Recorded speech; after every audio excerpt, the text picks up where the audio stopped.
Gaetano Mauro. Thanks for doing this. Welcome to the podcast. It's a pleasure. It's looking forward to it. Yeah, and we actually ran into each other at the soccer fields this past Saturday. My daughter's in your program, and we talked for the entire time, and that's when we established the fact that you had to be a guest on the Crazy Damn Canadians podcast. Exactly, and I feel good about it, and I feel proud of being part of it. And you have the coolest license plate in the city of Prince George. What does that license plate say, and what's the backstory behind Well, that? it's my granddaughter bought that for me. It says Papa G, because when my dad was alive, in Italian we called grandparents nonno.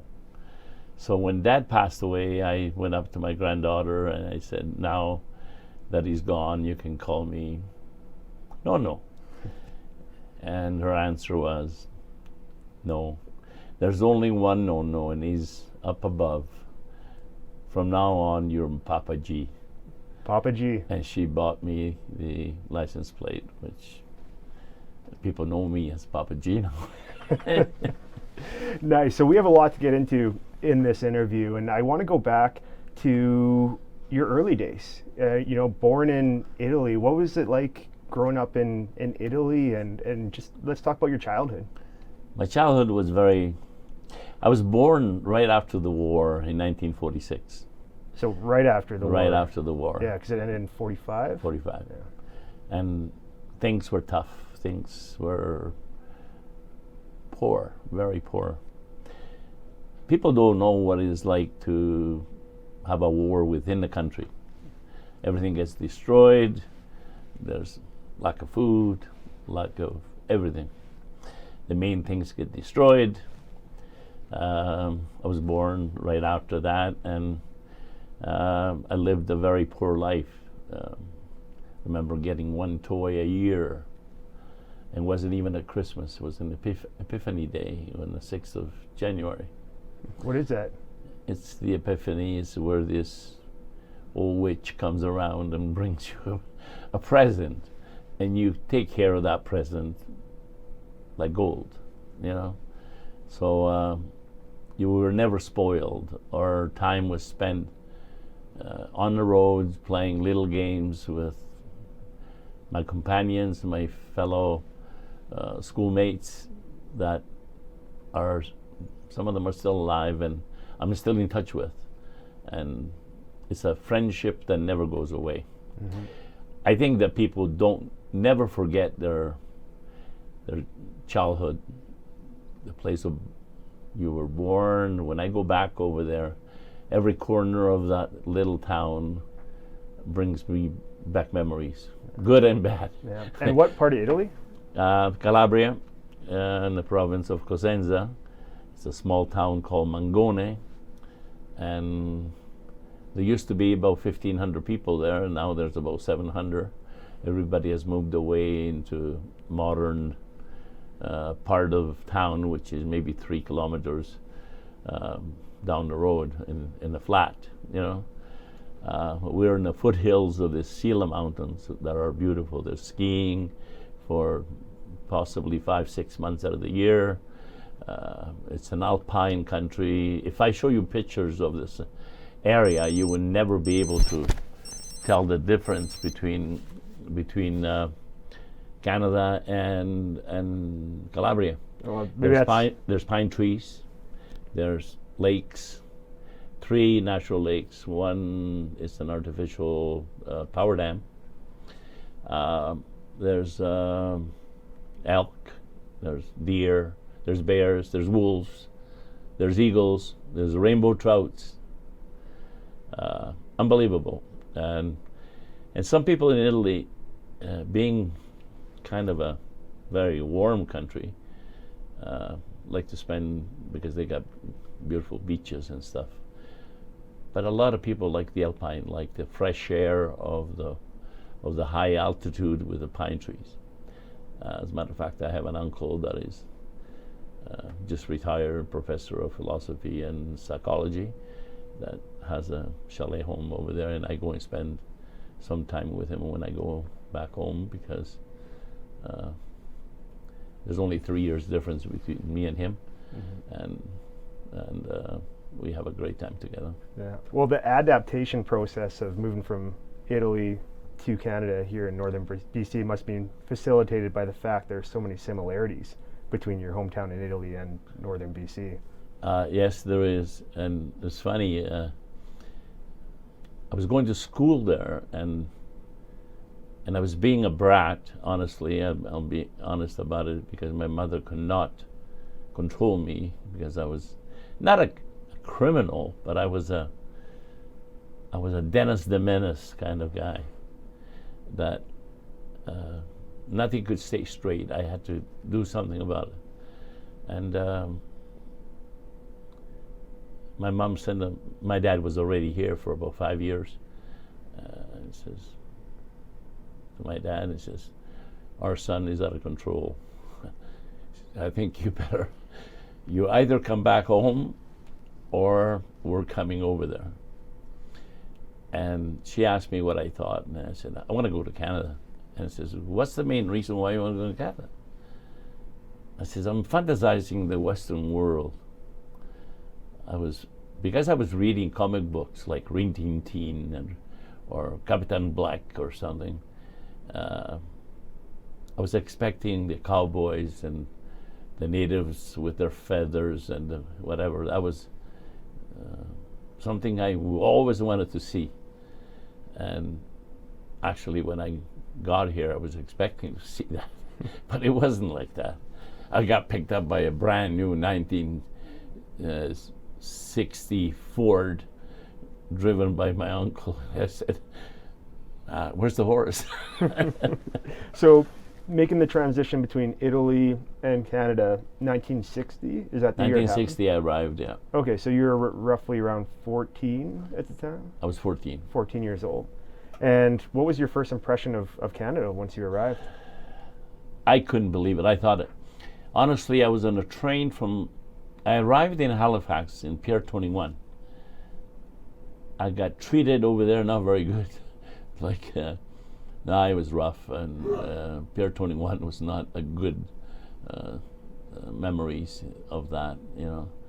And then you hop on a train, and I went to Montreal, stayed in Montreal for a day with my mom and my sister, and hopped on a train to come to Prince George, because my dad was in Prince George. So 5 days later, I couldn't believe what I was seeing, and I thought I was lost. You cannot imagine, if you live in Europe and you go through a country in another country in another country, and here I am in Canada, and I said, "Where is Prince George?" And some of the experiences that I had to have on that trip will stay with me forever. And lack of food. I didn't know that you could actually eat in a train. When I found this guy that was selling, the first time I ever tasted sliced bread. Italian bread is not like sliced bread. And devil egg sandwich or something, or ham and cheese. The guy must have thought I was nuts, because I bought him out. I never thought I would see him again, so I thought I better feed my family, because at 14 I was actually looking after. I was a grown 14-year-old. Yeah, and you had siblings as well? I had my sister and my mom that I was looking after, and you take care of that just like you were the father of the family. So you grew up really quick, you know. Yeah, well, compare a 14-year-old in 1960 to a 14-year-old in 2021. There's a major difference. Major right? difference, just a complete different thing altogether. And what brought your dad to Prince George, out of all places? Work. He arrived and went to Niagara, worked there for a while, then come back here and worked for a few months in Prince George, then went to Kitimat when They were building Elcan. And then a job came up at, he calls it PGE. He's now part of BC Rail. And he started working there, and he actually retired there by working the next 35 years there. For a better life, and better for him, better for the family, and just an altogether better thing for everybody. Yeah, and you get to Prince George as a 14-year-old in the early 1960s, and from stories that I've heard and read, Prince George in the 60s was the wild, wild west. It was a bit of a boom town, lots of craziness, lots of people coming and going. What were your first impressions, and did you know that you would essentially spend the rest of your life in this community? Well, I didn't know then, but I can tell you that things were rough. You walk down George Street, you were looking for trouble. The McDonald was on, and there was a lot of logging going on.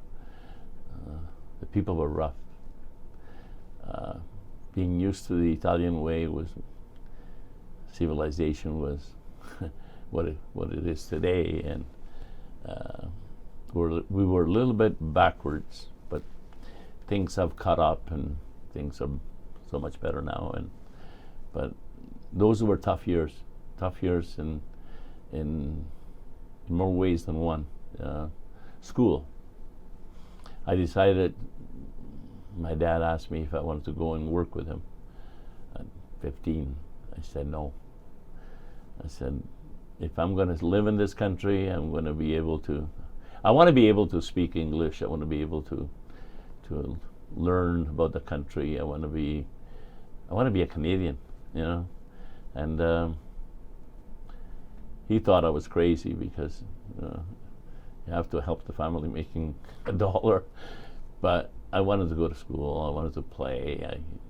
I wanted to see Canada, travel. I had a different way of thinking than my dad. My dad was a hardworking person. Not that I wasn't. I worked all my life, So when you arrived in Prince George, how was your English? Nothing. Nada. Not a thing.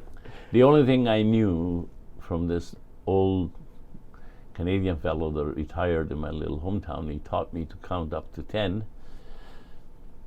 And he taught me the word ice cream. In other words, gelato in Italian, And a couple bad words, which I don't dare repeat. But that's all I knew.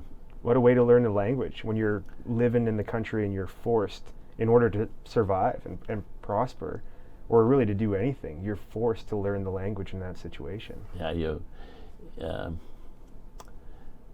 was an experience and a half, because sometimes somebody would say something really nasty to me and I thought it was funny, and I would smile and laugh with him, and sometimes somebody would go the opposite way, and he was a nice guy, and I would get mad and come on, let's go. So it was a tough going learning the language. And what was funny, that the first 6 months I went to school, I was a 14-year-old going into grade 1. So that was an experience and a half, and in 6 months I was in grade 6. But in actual fact, I never learned anything of the language, because what I learned at school I would forget when I went home and spoke Italian. So the day was short until I decided. I said, if I'm going to live here, I'm going to have to socialize with a lot of English-speaking people. So I learned it fluently from hanging around with my buddies that I still see today. And people helped me. They could see the problem, and there was a family that was living behind the alley there, the Zaff family, and they took me in, and they were doing lessons for me in the evenings and hanging around with their daughter and the brother Barry, So that's how I picked it up, and I'm glad I did I did it that way, and then I would take night school later on in order to improve from what I learned fluently. Yeah, and you were literally one of thousands of immigrants that came to Prince George during this period of time that have remained in this community because they fell in love with it. They're able to build a career and a family and really enjoy all the attributes that Northern British Columbia living provides. You also came to this country and this community with a heightened passion for a specific sport that a lot of people know you for, and that is soccer or football. It probably didn't take long for you to arrive in Prince George and find other people that were equally as passionate about the sport of soccer. How long until you actually got onto a pitch and started kicking a soccer ball in the 60s? Well, I arrived at the CN station on May 1st, 1960. And on May 1st, 1960, in the afternoon at 2 o'clock, I was at the soccer field. Where that retirement home is now by Connaught Elementary or not Van Bien, but used to be Connaught Elementary. There used to be a soccer pitch there. It wasn't much of a field. It was all clay and a few spots of grass here and there. And senior soccer was being played. And my uncle Mario was a center forward for the Italian team. And he took me over there to take a look at this soccer game. And he was a decent player. He was not the most skillful player, but he was a talented and fit and very, very up for the game, you know. And at halftime, I would go in net, and some people would kick the ball, and I would just react to it. But people were watching all the time, and I was just a small kid. I wasn't very tall. I mean, I'm still in the 5'9" at this moment. So it was not even 4 or 5 months later. So I was actually 15, where the Italian team had a big party and it was a wedding, and the goalkeeper, I guess he was pickled, and the rest of the gang were under the influence. There were shorter players. There was no such a thing as a registration fee or anything of that sort. It was basically played at that time by a lot of ethnic groups. And when you played with a lot of heart because you're representing your country. There was a Canadian team there. It was always sponsored by the Legion. You know, I remember clearly because a couple of people that I hang out with even now played for that team, you know. And I had people coming over on Juniper Street where I was living saying, "We need a goalkeeper. Is there any way that your son could be down there at 4 o'clock?" Talking to my dad, because we need a goalie. My dad, right away, because he was so more passionate than me, "Yes, we will be down there." Well, he didn't realize that there was a war going on. My mother felt that I was too small and too young to be playing against men, so she was on the other side of the decision made. But eventually I went down and played against one of the best teams I ever played against. It was the Hungarians.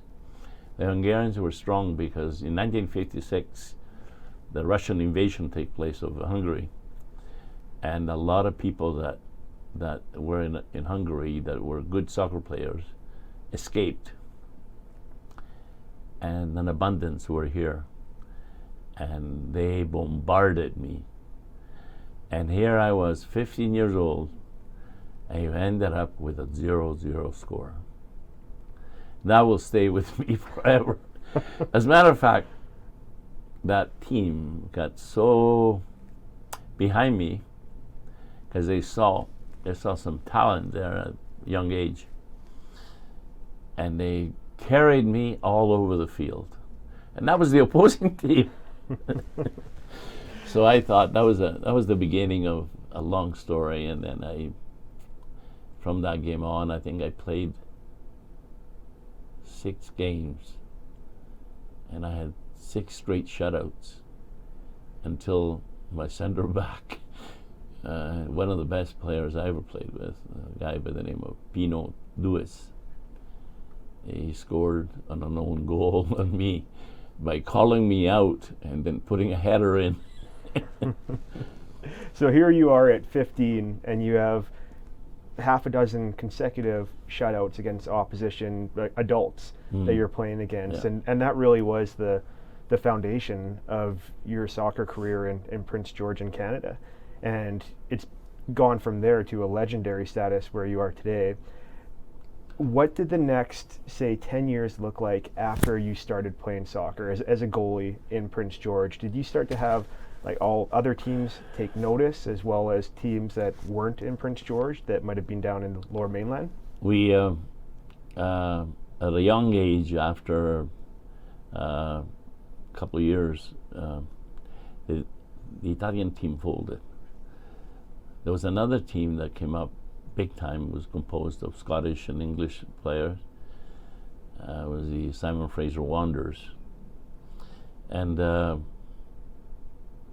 with both teams having a bit of a crisis, I took upon myself to say, I can fix this by reuniting Italians, English, and Scottish together and forming the Labatt's United. Mm-hmm. And Labatt's United conquered, and maybe not out of Vancouver, but north of Vancouver, were possibly one of the best teams to represent this area, because we competed provincially, and we done quite well. But we were dedicated. We were a team on the field and off the field. Talented players with a lot of desire and a lot of talent. Unfortunately, with the English being school teachers, we would lose them in the summertime because they go back to England for a holiday or something. So we had to carry a big roster of utility players in order to overcome the situation of the summer shortage. Yeah, there's a lot of history with that team. Who are some of the best players that you can think of that you've played with, whether it's on your team or opposition in Prince George?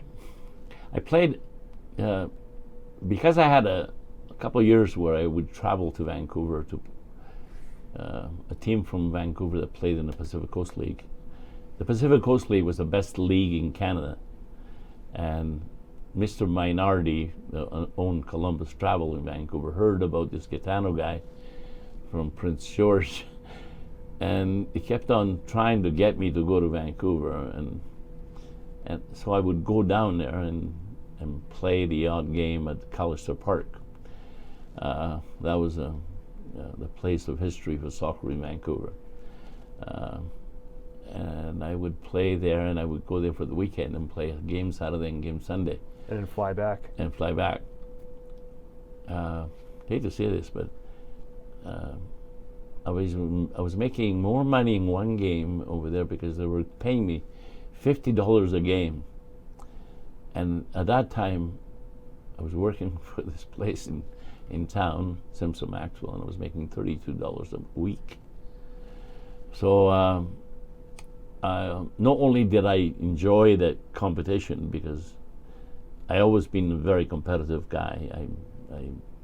I couldn't play the friendly games. I was psychological, mental attitude and getting into. I was intense, you know.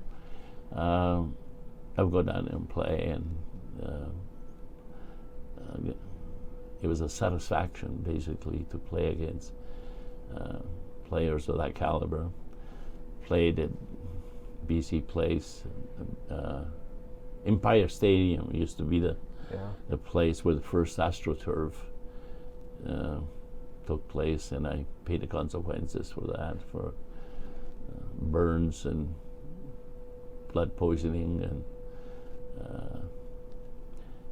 it was amazing. But you had to get used to that AstroTurf, and the Vancouver teams, especially on rainy days, they knew how to hit the ball, because they would hit it from high to low in order to pick up speed. Mm-hmm. So reaction speed had to be quite up to snuff. But the players that I played against, I played against the Whitecaps many times, and people still tease me because I played them 3 times, and I would play the first half of the game and part of the second half, and then because it was a showcase, there was really nothing at stake except pride. The second goalie would come in, and my time that I spent 3 times talking about Bobby and company, I never got scored on. So I was playing above my head. I was pumped up, of steam coming out of my ears, and stood up to the challenge. Played against players that played in England, and Glenn Johnson out of Vancouver was possibly at that time the best player in Canada. In Prince George, there was good players at the time. The Jimmy Briggs were good in the wing. The Lino Nadalin central defender, the Pino Duez, the played against Bob Belaito in Vancouver, Bobby Leonarduzzi. I would bring Bobby and Sammy because I also had a crack at bringing Prince George on a map about playing big games. So I thought, I'll bring the Whitecaps up here. And my idea was a good idea, but nobody would support me. Why is that? They were afraid of the cost.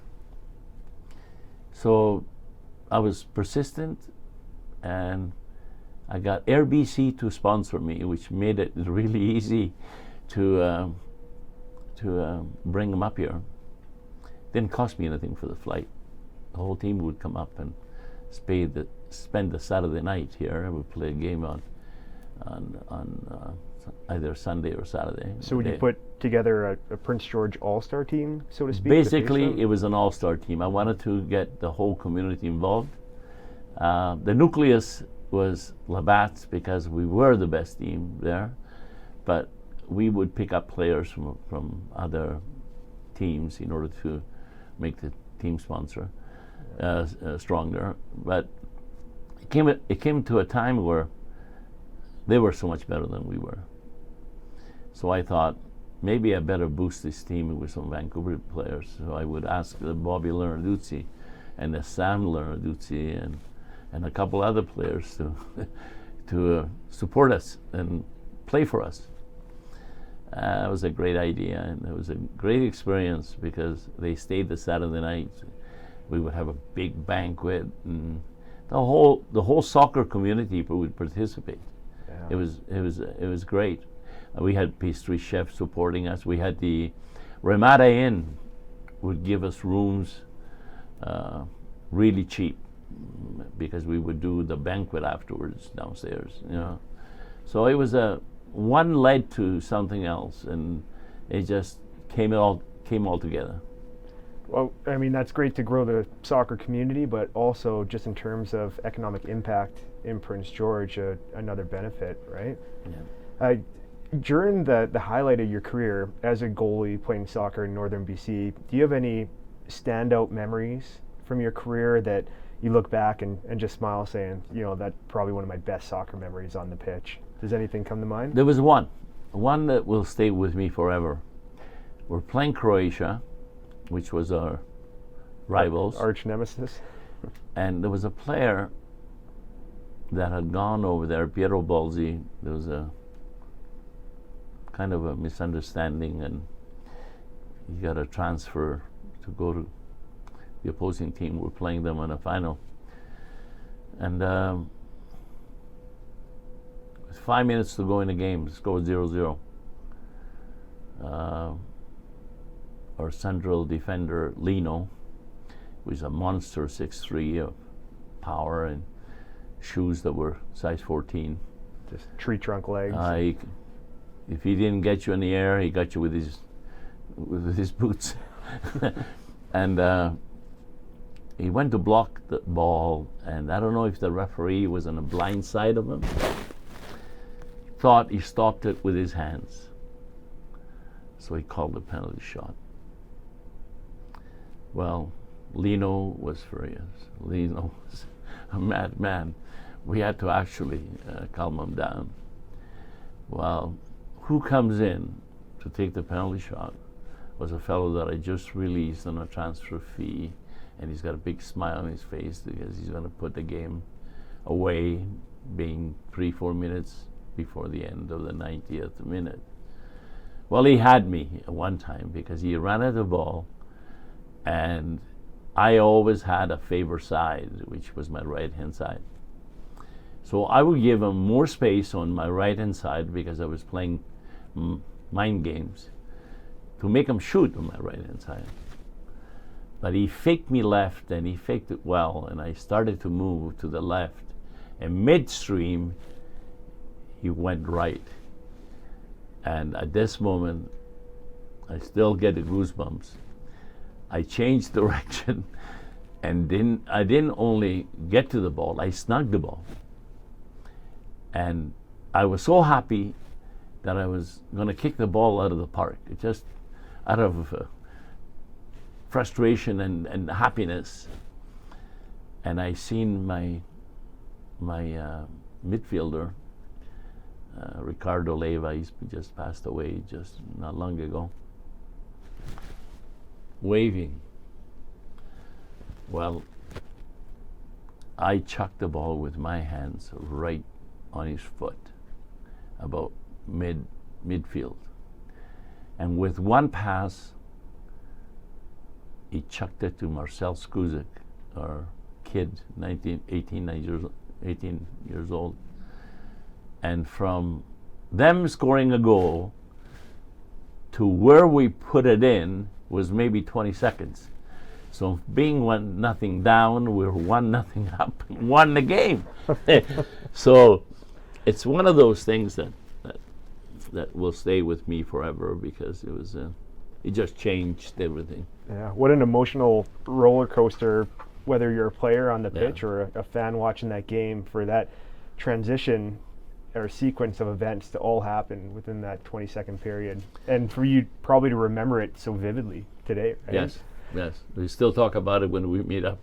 Yeah, and I love those conversations. I mean, there are so many great soccer people in Prince George, people who've been involved in the sport for decades, people who are still involved now, just to talk about the memories that have manifested throughout the years from this beautiful game. I want to talk about the transition that you made from player to coach as well as referee. What point in your career did you decide to start placing an emphasis on the refereeing and the coaching, and also being a builder of the game with all of your history with PGYSA and different soccer organizations in town? In 1961, me and my father-in-law, John Da Silva, he's been in the Hall of Fame for a while, we started PGYSA with 2 teams. It's a topic that gives me pleasure, but there's some sadness to it. We built this association to 3,200 kids. I don't know where we are now, maybe 800, 900. That's the sad part. When I drive by and I see the fields empty, it breaks my heart. Because it took maybe 50 people, maybe more, to do the building. Not just Gaetano, a lot of other people. I can name you a whole bunch of people. Mm-hmm. But sometimes it doesn't take many people to destroy it. So I'm not saying that it's destroyed, but they have some bad decisions being made. And I'm involved now with Northern United. And you learn from those mistakes, and you try not to repeat them. And we're doing quite well. We're in a building stage. We went from last year at this time, we had 107 kids. We hit 300. Everybody seems to be happy. We listen to people. We have a survey, and people can express their opinions, what change we could make in order to make it better. We have an open view about things, and we can't think of anything. I always say 3 heads or 2 heads are better than one. Brainstorm into something better, you know. And that's what's happening, and I'm hoping that it'll increase even again next year. But before you run, you have to be able to walk. We have to be prepared for an abundance of players possibly next year, and we better be ready for it, because we don't want to deliver a bad product. We want to deliver a good product for the kids. My passion has been the game, but also has been the kids. The kids, I love kids, and I show it the way I am. I like to see them develop. I don't just teach the game of soccer. You try to teach the kids basic fundamentals of life. You teach them respect, to me is a big word. You teach them lifetime skills like punctuality, time management, authority. Discipline. Yeah. Discipline. The laws of the game, but not to the extent that you want to be a dictator as a referee. You have to enjoy what you're doing, call what is necessary. Don't overpower the game by you being the center of attraction. A good referee is not even you don't even notice them in the game. Those are the best you could have. And when did you referee your first game? Well, I think it was 1968, and I felt like if I'm going to play this game, I have to learn the rules. And I had played already, but I didn't know all the technical stuff, all the do's and the don'ts. Which are always constantly changing too, right? And there's one rule. There's one rule a lot of people don't know. It's called the unwritten rule. It's called common sense. In order to be fair, you have to be, common sense sets in. You have to call it same way on this 18-yard box than the other 18-yard box. So you have to show that you're fair to the players. And players are smart enough to see it, that you're trying to do a good job and you're not favoring anybody. And never been my intention to favoritism. I felt like there's a bad call here and there, but there's also a good call on your part. So eventually it evens out, you know. But you got to learn the game, and there's a lot of people out there that don't really know the law of the game, and they're the ones that have no discipline because they react to it. Did you find it challenging as a referee, just being friends with a lot of people that were players on the pitch in the games that you were refereeing, and just having relationships with so many people involved in the soccer community? It opens up everything. It opens up. People look at you and say, well, you know,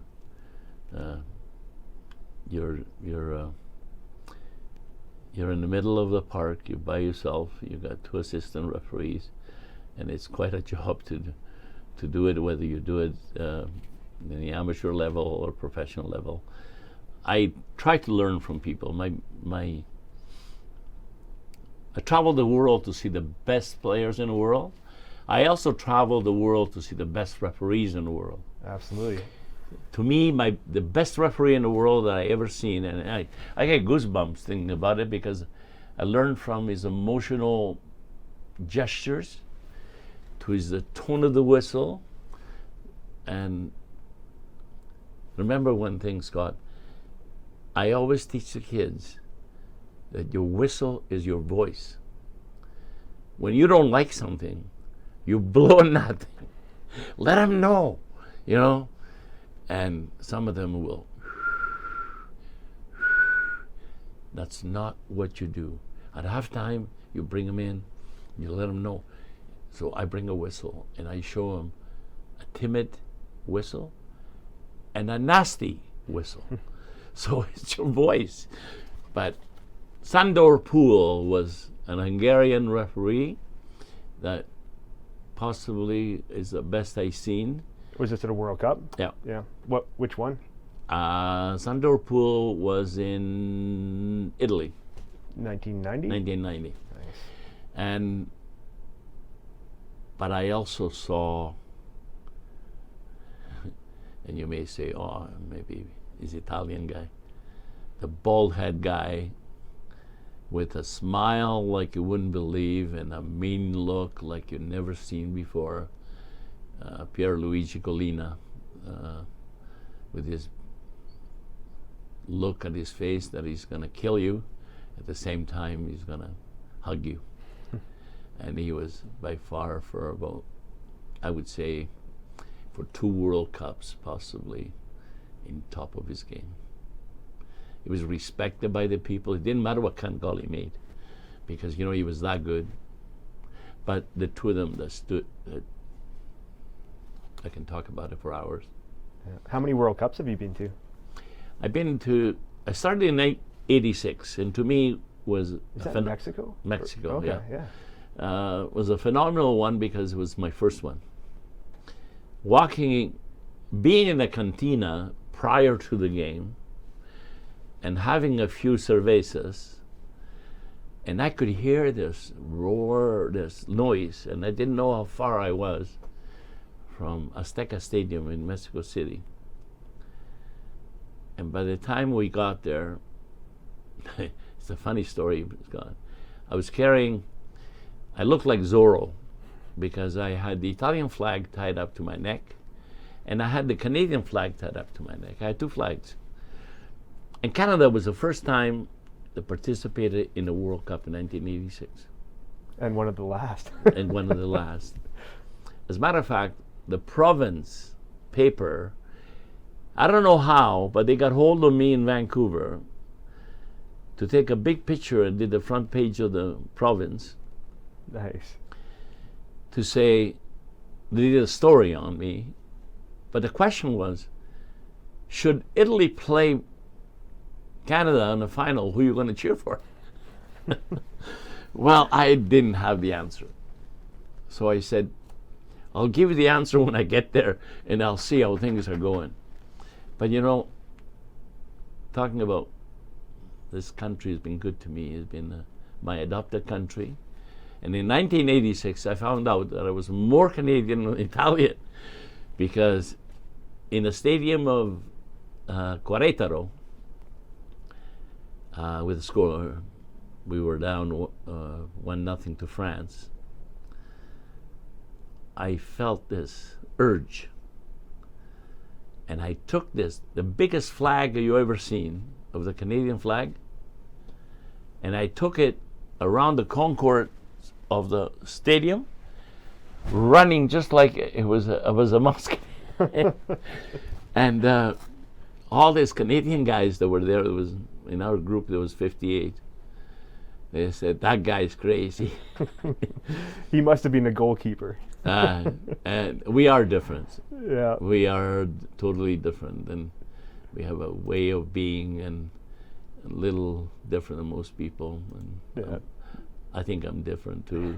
Different is good, Gaetano. Different is good. So I'm glad we're talking about Mexico, because you actually have quite the relationship with that country and quite the relationship with individuals who call that country home. Can you elaborate on what Mexico and your experiences there have been in terms of being called the Santa Claus, the Canadian Santa Claus? It was funny because, as I said previously, when I was in Italy, I was very poor. And you played barefoot. And you played with a bunch of cloth put together and a soccer ball that we call it paravinil for 600 lire, which was $1. And this thing wandered as the wind blew. The ball went in every direction. Me and my wife were walking in Las Layala, just outside Guanajuato. Guayabitos. And I hear a bunch of kids screaming and yelling and having fun. I didn't know what was coming from, so I walked over and my wife goes, "No, Gaetano, leave it alone. You're on holidays." So we walked by and here's a parking lot. There's a parking lot over there. And one side, there used to be a building and the bricks had collapsed and there was bricks broken everywhere and there was glass on the field. I looked over and there was a post made out of a pole and a fork indicating you could put a crossbar just to stay there. And kids were playing barefoot. One team was bare skin. The other team had rags on. And I sat down on top of this broken brick, and memories were coming through I get emotional. I said to myself, I said, if I can do anything for these kids, I will. Because I was poor like they were. So at the end of the game, I stayed around. My wife was not in a great mood because we were planning to go to the beach and stuff. And I took all these kids over to this little gathering place. And I said, whatever you guys want to eat, whatever you guys want to drink, I said, I'm buying. And they all drank Coca-Cola, you know.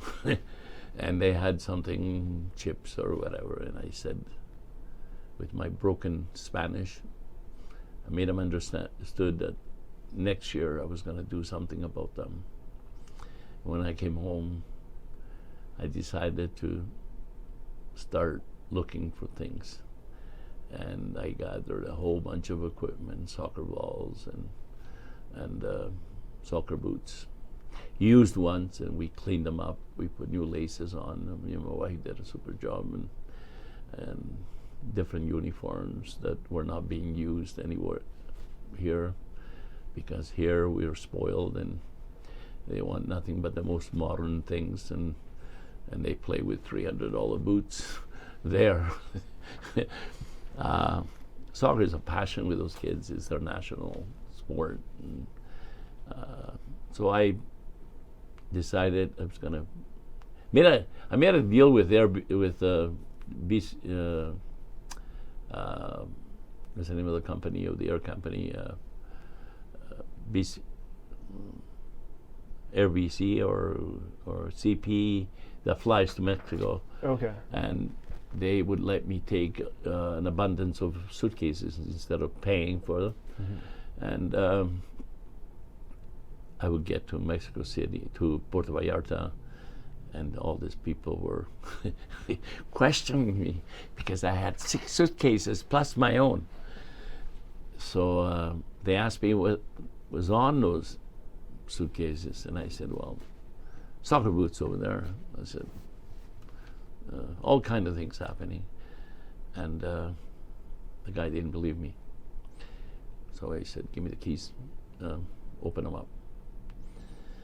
So I opened them up, and customs. And they were not very nice to me because, and I don't know the laws of Mexico, but they thought that it's not legal to bring used. equipment into the country, even though I was saying that it was for humanitarian aid. Mexico is Mexico.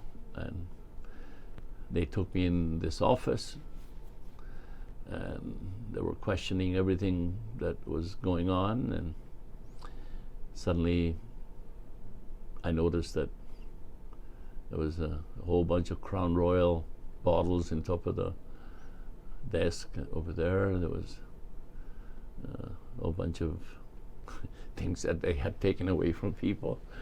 I said, "Oh my God, the same thing is going to happen to me." You know, feels a bit like an interrogation. I've been ripped off. But next thing you know, there's a fine for what I'm doing. I have to pay $100. So I questioned that. So I actually was out of line because I responded not in a positive way, and I said, "What's the $100 for? To have a party? Because I see you have the liquor, you have everything going on. The only thing you're missing is maybe something to eat. You can buy something to eat with my $100. But I said, I tried to bluff him out because I tried to tell him that this was for the poor people of Guaybiros. And he didn't care. And I said, if that's the way it was going to be, I was never going to do that again. But I was lying. I would have done that if the price was $300 for the pleasure of seeing those kids smile and accepting the fact that they had a pair of boots on, you know. So that was an experience and a half. And then I got to the field and Scott, you got to see these kids. You give them a pair of boots. I remember one time there was a young kid by the name of Rodolfo, but they call him Rudy for short. Yeah. And I wasn't looking who I was giving the boots to, and he was trying to put them on, and I looked over, and the boots were maybe 3 sizes too big. And he didn't say nothing. And I said, "Rudy," I said, "give me the boots." And because I couldn't translate very well, he thought I was taking the boots back. And his answer in Spanish was, "No, no, no, senor. I will grow into them." Well, I just took those and exchanged them for one that he could actually wear. Yeah. But those are the things. And I've done that for 10 years now. Yeah. 10 years of making a difference in these child's lives. These children who remind you of yourself when you're in Italy, not well off at the time, and your passion was all about this game, and it didn't matter if you're rich or poor. Once you're in that game, it didn't matter. And seeing almost yourself in these child's eyes in Mexico and doing it for 10 years in a row, bringing all of this equipment, soccer shin pads, socks, cleats, uniforms, you name it. That's something that's going to make a profound impact on the rest of these children's lives that they'll never forget. Yeah, I could go downtown. Guaybiros is not a big town, and that's where the nickname come in, because not only did I do that to the people that wanted to play the game, I decided one year, and that was the beginning of a new thing that I started over there. I would go to the school and deal with the first grade, second grade, third grade on the elementary school in Juan Zapata Elementary, and I would take them soccer stuff. But my granddaughter tries to imitate what you try to do. So she, with her own money, went and bought school supplies. So I would go to the schools and give them all the school supplies you could think of, whether it was writing pads, whether it was pens, whether it was erasers. It didn't matter. And I could see on her face that she was trying to imitate Papa G. How amazing would it be if just by doing a simple gesture as providing a young child with cleats for the first time, may have been the first pair of soccer cleats that they've ever laced up in their entire life, that might have so much of a profound impact that it makes them dedicate everything they have to the game and potentially one day end up on the World Cup Mexican roster for their team. There's a chance that could happen. Yes, there is. And I never stopped looking for talent. And I could be in Costa Alegre at the resort where I would stay, and the beach is right below where I usually take on some rays, and I would see the natives spend time with their little guys, and amazing talent at 3 years old, 4 years old, and I go, wow. Then I go and meet up with the parents, because obviously the parents are there, and they're not coaches. They just want to spend. They're parents, so they can't really see what they need to do to develop such great little talent. And I remember this kid being so left foot that was unbelievable. He had everything was left. So I went to the beach and I said, "Do you mind if I step in?" "Oh, no." I said, "I'm a coach. I'm from Canada." "Oh, yeah," and then happy to meet me and happy to see me participate and be getting involved in a kind of a minor little clinic of soccer, trying to develop not his left foot anymore, because that was more than adequate. So everything was right. I would give him everything right to develop that. And I told him, the next time you spend time with your kid is what you need to do. And then at the end I would go to my room, pick up a soccer ball and a pair of cleats or something, because he'd be barefoot in the sand, and give it to him. And it was like I can't describe it. Yeah, it's indescribable. Yeah. It really is, that experience. Yeah. And what as a builder of the game, Gaetano, and stretching back to the early 1960s in Prince George when you first arrived in the community, you've literally touched the lives of thousands and thousands and thousands of people throughout the decades, whether it be players on the pitch, or whether it be parents or coaches or referees, or being on board of directors for different associations. What does it mean to you to reflect on your many decades of influence for the game here on a local level, and just knowing that you had such strong impact? What does it mean for you as a builder of the game to look back on those memories? It gives me great pleasure to being part of this community and trying to develop the game and be part of maybe 3 generations. When you play with somebody and that somebody has a child, and you refereed that game, because now it's a different era, and then that somebody has a child, and I'm part of the development of youth, and it's my kids, when I would go to the hockey game, Scott, or go to the Pine Center, they would say, "Dad, I'm not coming shopping with you anymore." Or I'd take them to a hockey game and Chris would say to me, "Dad, is your head sore?" And I go, "Why?" "Because you keep on going like this." He's saying hello to people. It's the fact that I've been involved for so long in this city, and it's been home. This is home.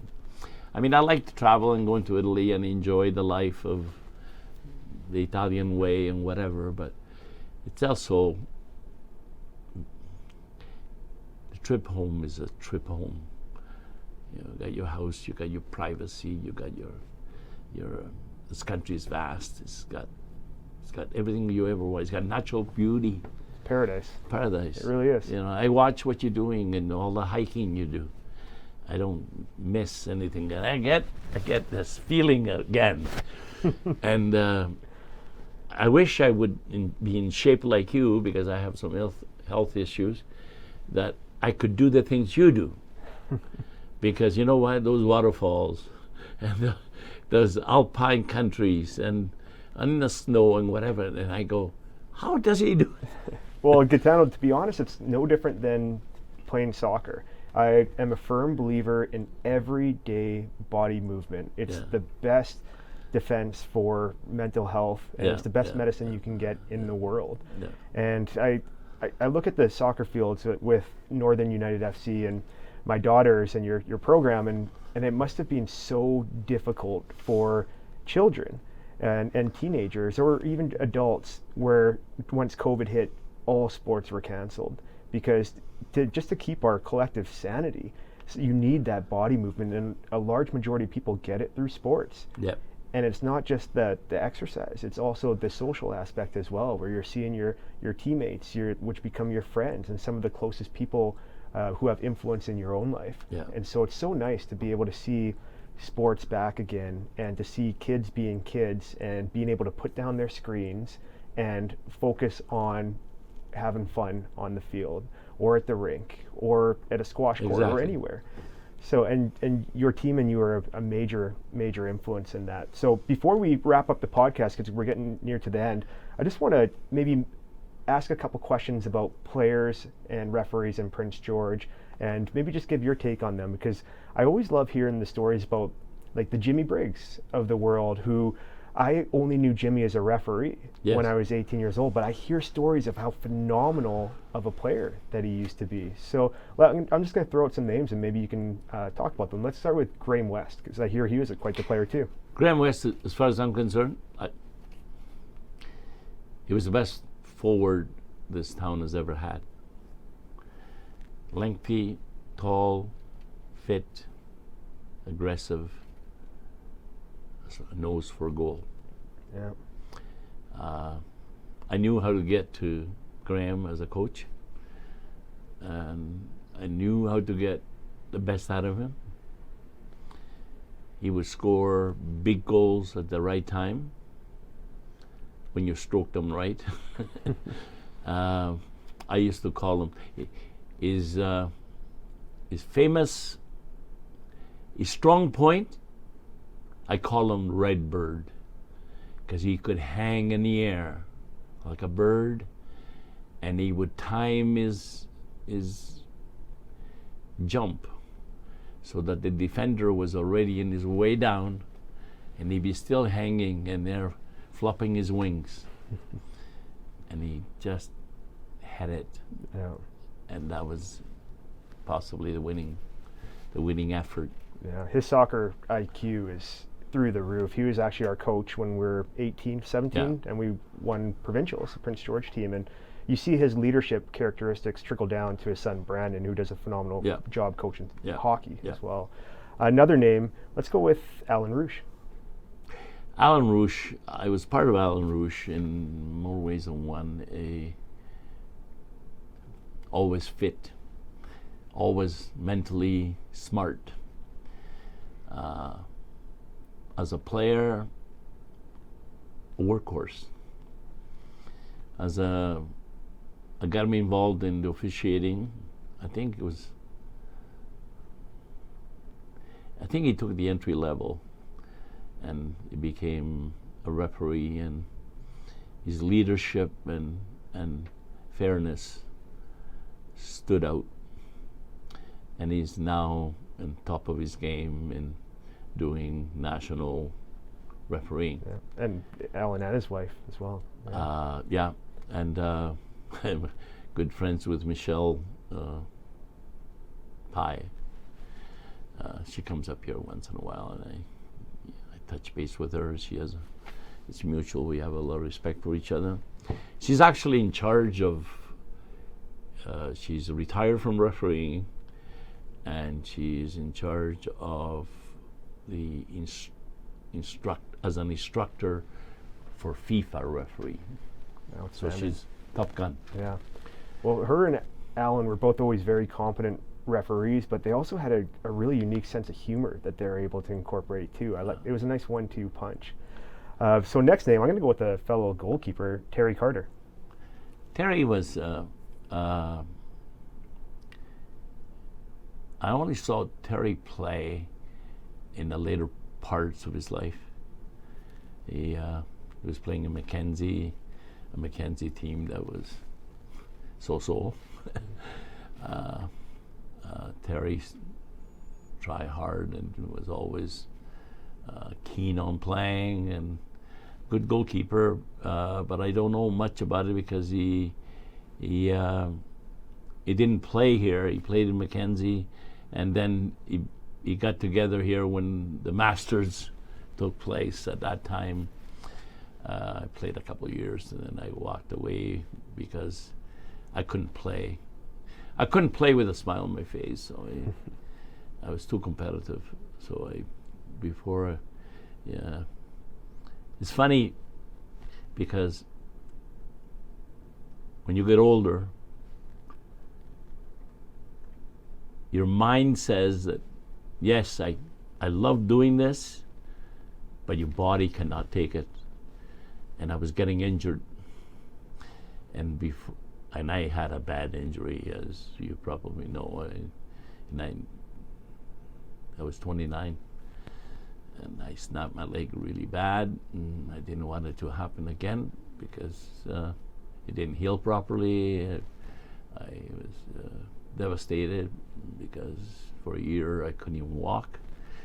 I finally went to Vancouver. I had to get a rebroken by Dr. Russ Davison, and he was Pavel Bure's doctor. Nice. And he called me the Prince George Mafia. But he took care of it. He had to he rebroke it, and a year later I was playing. I wasn't as good as I was before, but with that kind of a injury, I was lucky that I played the game again. Yeah. I'm going to throw in a couple more names before we wrap it up. So one of, I'd say, probably the most underrated players in the history of PG soccer, John LaFontaine. You know what I love about John? And I think it's mutual. His competitiveness.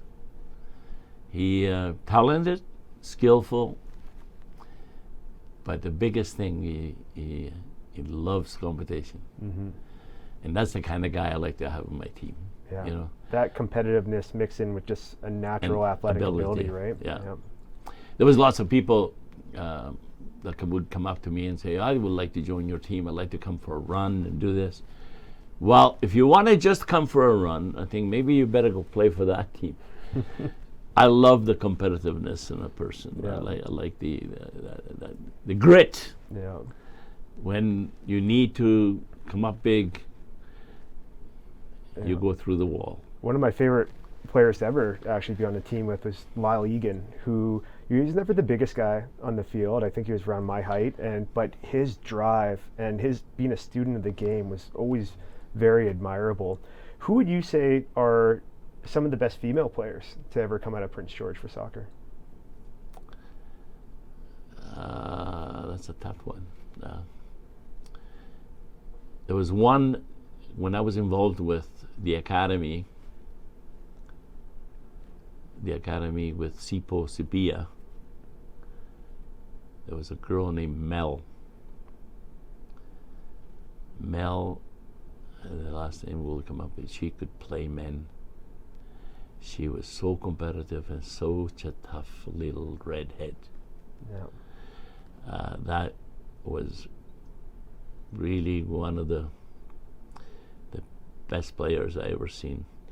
When we talk about female things, we must not forget somebody in town, Scott, that as a player is a good player, but you know, in eventually, this person will be reffing FIFA games, and that's Carly Shaw McLaren. I took her in when she was 12 years old, and she was a sponge, and she was big smile on her face, taking everything in. As 14, she took the entry level. She went to 100 Mile to referee in the BC Summer Games. I had a report saying that she was picked to do a 15-year-old division final. Then they were informed that it's against the law to referee a year above your age. When she come up to Prince George again and come back from the Summer Games, I received a letter from BC Soccer saying what a great official she is, and she's now national. She was on TV the other day, or not long ago. She wrote a kind of an article on me because I was so much part of the beginning of her career. And there was a couple incidents that we haven't got the time to talk about it, but my God, she is going to be a FIFA ref, and she's talented in more ways than one. Well, shout out to Carly, and just the fact that you were able to play an instrumental role in that development, and to see where she is now and what the future lies ahead of her, it must make you very proud. Very proud. Yeah, another proud moment in my life was being part, I think it was 2015 Canada Games. I was asked to carry the torch. Yeah. And representing such a big thing for Canada in Prince George, and it was a minor little run or whatever, but I still think about it, and I would go and run the course prior to the to the date, because I wanted to be able to do it, because my leg was not in great shape, but I was determined to make it, and it was a good experience. It was a positive, very positive, and will stay with me forever. Yeah, I look back at the 2015 Canada Winter Games and what it did for Prince George in the region, and nothing but phenomenal memories and great things to say. That truly brought our community together. The entire leading up to the games and during it, and after, it's something that will leave its mark on this community in a positive way for decades to come. Gaetano, just before we wrap things up, Northern United FC, if somebody's interested in getting their kids involved, learning more about the programming you offer, how do they get in touch with you? They can phone me at home, 562-1837, or they can. We have a website set up. Yeah. Northern United Youth Soccer. Jacob Jensen will answer any questions, and he's doing such a great job of controlling that part of the association. Yep. We have gone, our numbers are up. We are booking for the indoor already. Yeah. And does that start in October? October. We have over 300 kids involved at this moment to play at PGSS. Mm-hmm. We're expecting our numbers are going to climb again. So if you're planning to register, you better do it early, because we're going to have to cap it to, we don't want to run. We want to be able to walk and deliver a good product. So we can't go from 300 to 600 in the year. It's simply impossible, because you will not be ready for it. So you're going to be cheating somewhere. Yeah. So it's a one-on-one coaching, lots of volunteers, lots of people are positive about it. The kids love it, and we're looking forward to more kids involved. So please register, and we will take care of the other business. There we go. So Northern United FC website, Facebook, Instagram. You guys are doing a phenomenal job, and at the end of the day, it's all about the kids having fun, which is exactly the environment you're providing. Gaetano, thank you so much for being a guest today. On a positive note, BC Soccer is going to open the game up with this Saturday at PGSS. It'll be the first time this year where we're actually going to have games. Nice. And I brought referees in, and they will have 5 games, official games, because that's where the fun starts. Training is great.